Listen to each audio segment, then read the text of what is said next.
नमस्कार दोस्तों। आज की कहानी है राजा की चिंता। दोस्तों, प्राचीन समय की बात है। एक राज्य में एक राजा राज करता था। उसका राज्य खुशहाल था। धन धान्य की कोई कमी नहीं थी। राजा और प्रजा खुशी खुशी अपना जीवन यापन कर रहे थे। एक वर्ष उस राज्य में भयंकर अकाल पड़ा।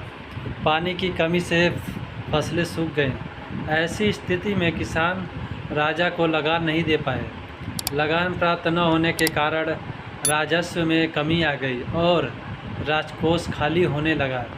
यह देख राजा चिंता में पड़ गया। हर समय वह यह सोचता रहता कि राज्य का खर्च कैसे चलेगा। अकाल का समय निकल गया, स्थिति सामान्य हो गई, किंतु राजा के मन में चिंता घर कर गई। हर समय उसके दिमाग में यही रहता कि राज्य में पुनः अकाल पड़ गया तो क्या होगा। इसके अतिरिक्त भी अन्य चिंताएं उसे घेरने लगी।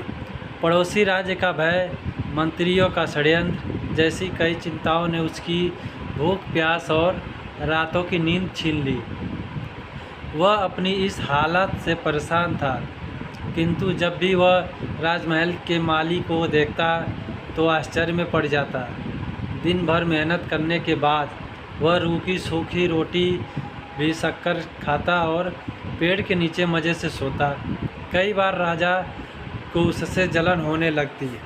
एक दिन उसके दरबार में एक सिद्ध साधु पधारे।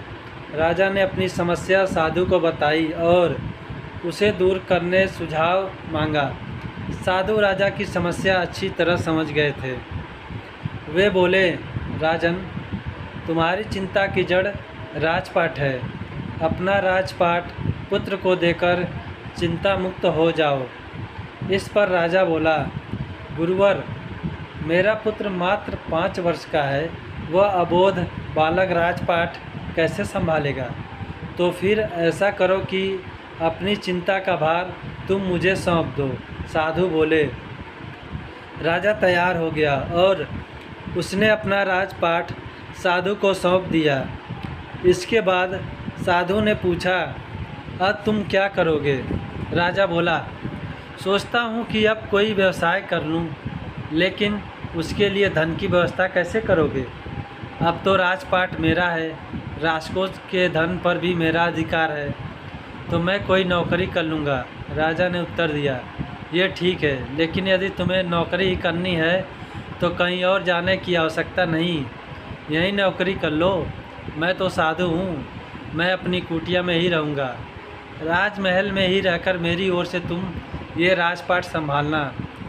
राजा ने साधु की बात मान ली और साधु की नौकरी करते हुए राजपाट संभालने लगा। साधु अपनी कुटिया में चले गए।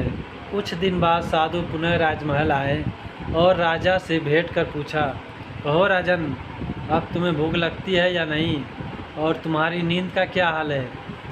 गुरुवर, अब तो मैं खूब खाता हूँ और गहरी नींद सोता हूँ। पहले भी मैं राजपाट का कार्य करता था, अब भी करता हूँ। फिर ये परिवर्तन कैसे, ये मेरी समझ के बाहर है। राजा ने अपनी स्थिति बताते हुए प्रश्न भी पूछ लिया।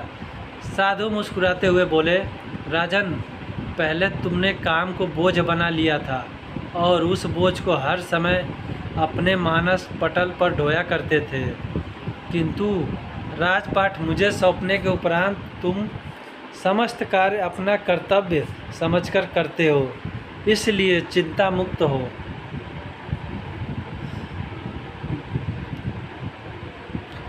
दोस्तों, कहानी से सीख हमें क्या मिलती है। जीवन में जो भी कार्य करें अपना कर्तव्य समझकर करें, न कि बोझ समझकर।